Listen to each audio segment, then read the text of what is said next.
네, 여러분 안녕하세요. 이번 시간에는 OBS 설치와 셋업이라는 주제를 가지고 여러분들에게 정보를 나누고자 합니다. 이제 막 OBS를 활용을 해서 인터넷 방송을 진행하시는 분들에게 조금이나마 도움이 되셨으면 좋겠습니다. 자, 먼저 OBS를 설치하도록 해 보겠습니다. 여러분들이 OBS를 설치하기 위해서는 웹 브라우저에서 구글 페이지로 들어가신 다음에 OBS를 검색을 해 주시면 되겠습니다. 자, 여러분들 OBS로 입력을 하고 검색을 하시게 되면 구글 페이지에서는 최상단에 오픈 브로드캐스트 소프트웨어라고 하는 이 OBS 웹페이지가 바로 검색이 되게 되는데요. 자, 이 페이지를 클릭을 하셔서 OBS 홈페이지로 넘어가시면 되겠습니다.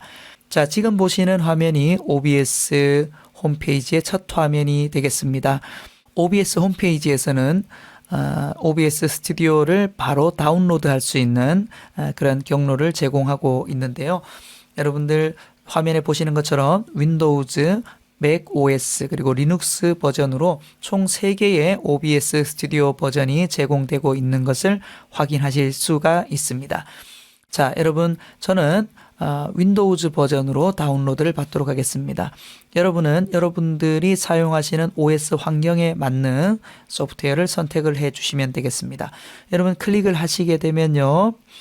자, 저는 크롬 웹브라우저를 이용을 했는데요. 자, 크롬 웹브라우저의 하단에 소프트웨어가 다운로드 되고 있음을 확인을 하실 수가 있습니다. 자, 다운로드 상태를 확인하신 다음에 소프트웨어가 다 다운로드가 완료가 되게 되면 클릭을 하셔서 OBS 설치 페이지로 진행을 해주시면 되겠습니다. OBS 설치는 여러분들 크게 어려울 것이 없습니다. 다 영문으로 되어 있다 하더라도 여러분들이 영어를 몰라도 바로 이 설치하는 부분에선 어려움이 없습니다. 여러분들 Next, Install 이 세 부분만 여러분 클릭을 하시면 바로 소프트웨어가 설치되는 그런 과정으로 넘어가게 되는데요. 자, 여러분 설치가 이제 진행이 되고 설치가 다 완료가 되게 되면 여러분 Completing OBS Studio 26.0.2 Setup이라고 하는 요 메시지가 있는 창이 열리게 됩니다. 여러분들은 저보다 설치가 이제 또 뒷버전을 설치하실 수도 있기 때문에 저하고 같은 그 버전이 아닐 수도 있습니다. 그래서 26.0.2라는 숫자가 아닌 여러분들 더 최신의 숫자가 나올 수도 있게 되니까 여러분 그 부분은 참고하시고요. 자, 이렇게 설치가 이제 완료됐다는 메시지를 확인하신 다음에는 하단에 피니시를 이제 클릭을 해서 마무리를 해주시면 되겠어요. 자, 그런데 중간에 보시면은 체크 표시가 있는 부분이 있죠. 자, 이 부분이 바로 OBS 스튜디오를 여러분들이 이제 이 설치를 마무리한 다음에 바로 이 프로그램을 구동을 하겠다고 체크를 해놓는 부분이 되겠습니다. 여러분들이 이 부분이 체크되어 있으면 피니시를 누름과 동시에 바로 OBS가 구동이 되게 될 것입니다. 설치가 간단하게 끝이 나고 OBS 스튜디오가 이제 구동이 되어서 OBS의 화면이 열렸습니다. 자, 여러분들 OBS가 구동이 되게 되면 가장 먼저 하는 게 구성 마법사 페이지가 오픈되고 여러분들의 인터넷 방송을 위한 간단한 셋업 과정을 진행을 하게 되겠습니다. 여러분들이 인터넷 방송을 좀 잘 아시는 분들이면 상관이 없지만 모르시는 분들의 경우는 어떻게 이 소프트웨어를 이제 셋업을 하고 어떻게 또 방송을 진행하기 위해서 여러분들이 그 세부적인 설정을 해줘야 될까에 대해서 좀 고민이 있으실 텐데 그런 부분을 보다 쉽게 하기 위해서 구성 마법사를 만들어 놓은 것이라고 볼 수 있겠습니다. 여러분들 중에 혹여나 이 구성 마법사를 창을 닫으시거나 아니면 OBS를 미리 설치해 두셨던 분들 같은 경우는 구성 마법사를 다시 진행하시려고 한다 그러면 상단에 도구 메뉴를 클릭을 하시면 드롭다운 되는 메뉴에 바로 제일 첫 번째 구성 마법사가 있습니다. 여러분 그 부분을 클릭하시면 제가 보는 이 화면과 동일한 화면을 만나실 수 있게 되겠습니다. 이 프로그램을 어떤 목적으로 사용을 할지에 대해서 선택을 하라고 되어 있어요. 자, 거기에서 방송 최적화, 녹화는 부차적으로 사용 있고 또 녹화 최적화, 방송은 하지 않음. 가상 카메라만 사용할 예정입니다. 이렇게 지금 되어 있는데, 자, 여러분들은 아마 방송을 위해서 이 소프트웨어를 사용을 하시려고 하는 분들이 많지 않을까 싶습니다. 자, 저도 방송 최적화, 녹화는 부차적 사용으로 선택을 해보도록 하고 다음을 클릭하도록 하겠습니다. 자, 이제 비디오 설정 페이지로 넘어왔습니다. 이 비디오 설정 페이지에서는 여러분들이 제작하고자 하는 영상의 해상도와 초당 프레임 수를 지정할 수 있게 됩니다. 자, 여러분들 해상도와 프레임 수에 대해서 이해도를 가지신 분들도 계시겠지만 그렇지 않은 분들을 위해서 간단하게 말씀을 드리도록 하겠습니다. 자, 해상도라고 하는 것은 여러분들이 제작하는 동영상의 크기라고 보시면 될 것 같아요. 조금 더 엄밀하게 말씀드리면 여러분들이 제작하는 영상의 화소수가 어떻게 되느냐에 대한 부분이 되겠습니다. 여러분, 영상은 여러 개의 점으로 구성이 되어 있는데요. 그 점이 많아진다면 당연히 더 큰 동영상을 얻을 수 있게 되겠죠. 더 화질이 좋은, 더 사이즈가 큰 동영상을 얻을 수 있게 되겠죠. 자, 그 부분을 의미하는 게 되겠습니다. 자, 유튜브에서 여러분 구성 마법사를 실행했을 때 기본 해상도는 보시는 것처럼 1920에 1080으로 처음에 나타날 거예요. 1920, 1080은 여러분들이 또 들어보셨을 텐데 풀 HD라고 하는 규격이 되겠습니다. 유튜브는 풀 HD 콘텐츠가 주를 이루고 있습니다. 간혹 풀 HD의 4배가 되는 4K 영상들이 업로드 되기도 하지만은 그런 영상들보다는 풀 HD 콘텐츠가 훨씬 더 많습니다. 여러분들 중에서 4K 콘텐츠에 대해서 욕심을 가지시는 분들도 계시겠지만 4K 영상을 제작하려고 한다 그러면 당연히 카메라도 4K를 지원해야 되겠고 또 그만큼 해상도가 높아지는 만큼 편집에 있어서 그리고 이 영상 데이터를 처리함에 있어서 컴퓨터의 성능도 상당히 좋아야 합니다.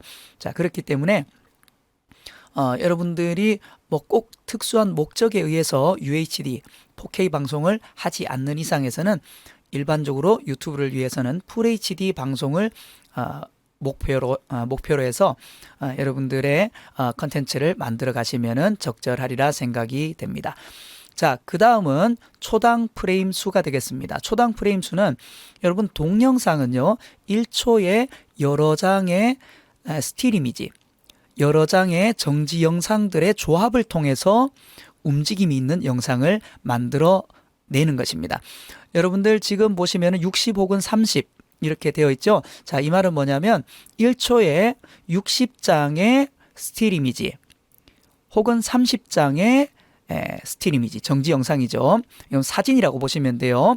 60장의 사진을 조합해서 혹은 30장의 사진을 조합을 해서 움직이는 영상을 만든다라고 이해하시면 되겠습니다. FHD 컨텐츠에 있어서 60프레임과 30프레임이 가장 많이 사용을 하고 있고요. 여러분, 영화 같은 경우에는 24장의 이미지를 사용을 해서 만들어지고 있습니다. 자, 24프레임이라고 하죠. 그럴 경우에. 그러다 보니까 여러분들이 영화관에서 영화를 보실 때 보면 화면이 약간 떨린다는 느낌을 좀 받게 돼요. 자, 그런 것처럼 여러분들 이 프레임 수가 더 높아지게 되면 이런 떨림 현상이 점점점 줄어들게 되겠죠.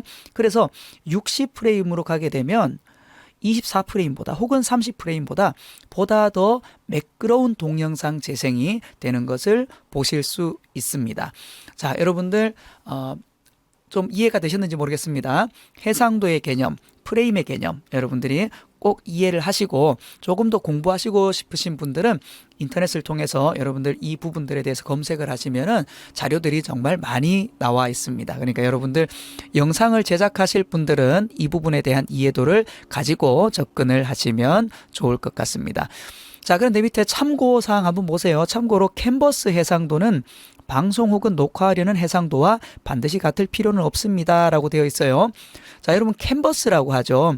여러분들이 이 비디오 설정을 한 거는 그림을 그리는 것과 같습니다. 여러분들이 어떤 도화지를 이용을 해서 어떤 사이즈의 도화지에다 그림을 그릴 건가라는 거를 설정한 것과 같다는 겁니다.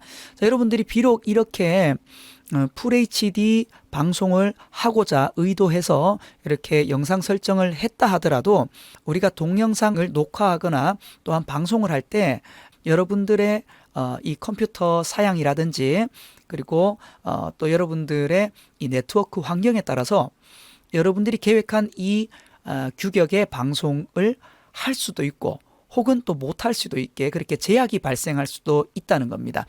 그러다 보니까 우리가 이런 그 규격에서 방송을 만든다 하더라도 실제 방송이나 녹화 해상도에 있어서는 PC 사양이나 또 비트레이트, 요건 이제 동영상을 이제 전송할 때의 전송률에 따라서 FHD 방송이 될 수도 있고 안 될 수도 있다는 겁니다. 그러다 보면은 처음에 제작은 FHD 규격으로 제작을 했지만 실제 방송될 때는 FHD가 아닌 HD 방송 1280에 720 규격의 방송을 해야 하는 경우도 있고요. 더 열악한 경우에서는 SD급 방송을 해야 되는 경우도 있습니다. 자, 이 부분에 대한 화질의 차이는 여러분들이 유튜브를 보실 때에 그 플레이바 하단 쪽에 보시면은 톱니 모양으로 되어 있는 부분 있잖아요. 그 부분 클릭하시면은 1080, 720, 480 이렇게 수치로 나오게 되죠. 자, 그 부분이 해상도를 선택하는 부분이 되겠는데요.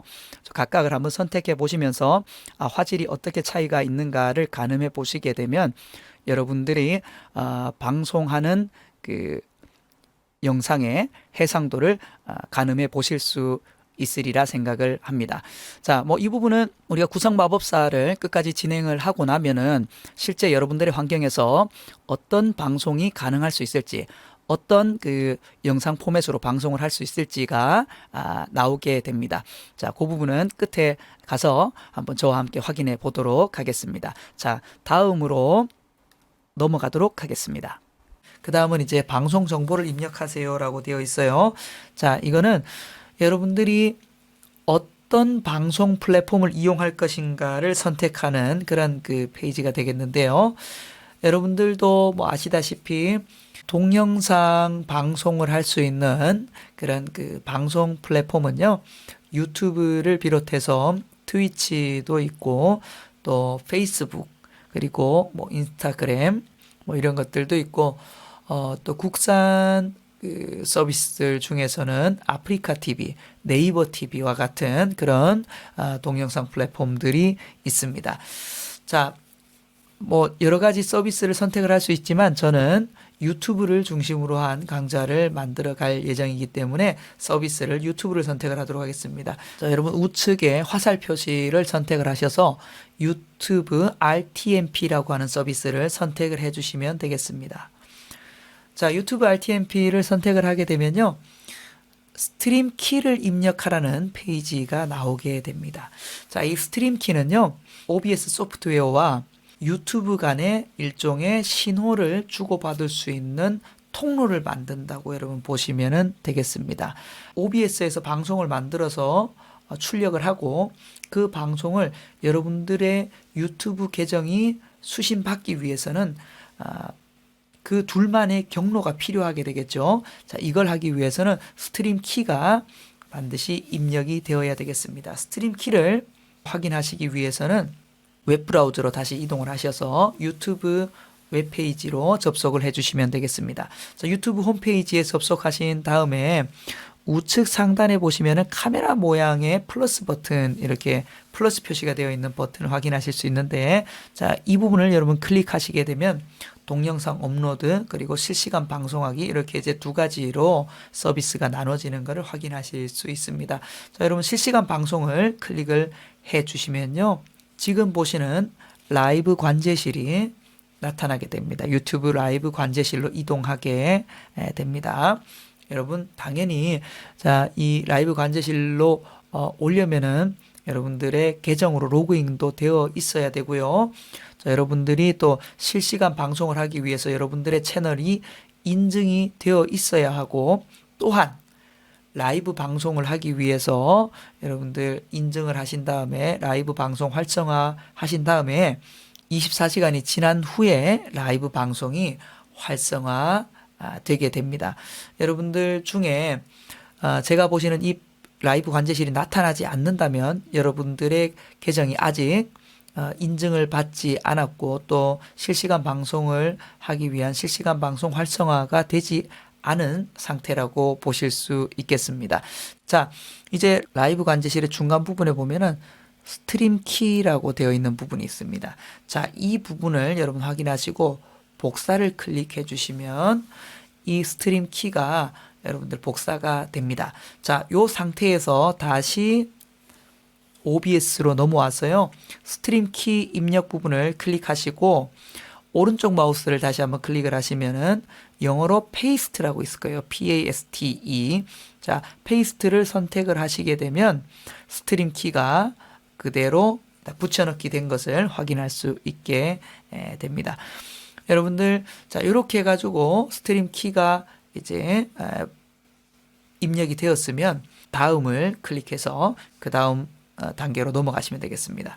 자, 그러면 이제 여기에서는 대역폭 검사를 합니다라는 이제 메시지를 만날 수 있게 되는데요. 이제 OBS와 그리고 여러분들의 유튜브 채널 간에 정보를 주고받기 위한 이제 경로가 형성이 되었기 때문에 이제 OBS를 통해서 방송 테스트를 진행을 하게 되는 겁니다. 이때는 여러분들이 가지고 있는 컴퓨터의 성능과 그리고 네트워크, 여러분들이 접속되어 있는 그 네트워크 환경을 고려해서 신호를 주고받으면서 어떤 그 품질의 방송이 여러분들의 환경에서 가장 최적화된 방송일까를 이 구성 마법사가 확인을 하게 되는, 테스트하게 되는 그런 과정이 되겠습니다. 자, 여러분 예라는 버튼을 눌러서 진행을 해주시면 되겠습니다. 자, 그럼 구성 마법사가 쭉 진행이 되면서 대역폭 검사를 하게 됩니다. 대역폭 검사 할 때는 뭐 뒤에 보시는 것처럼 이런 그 우리가 이제 이걸 화이트 노이즈라고 합니다. 자, 이런 화이트 노이즈를 이제 신호를 발생을 시키게 되고 요걸 이제 유튜브로 보내게 되는 거죠.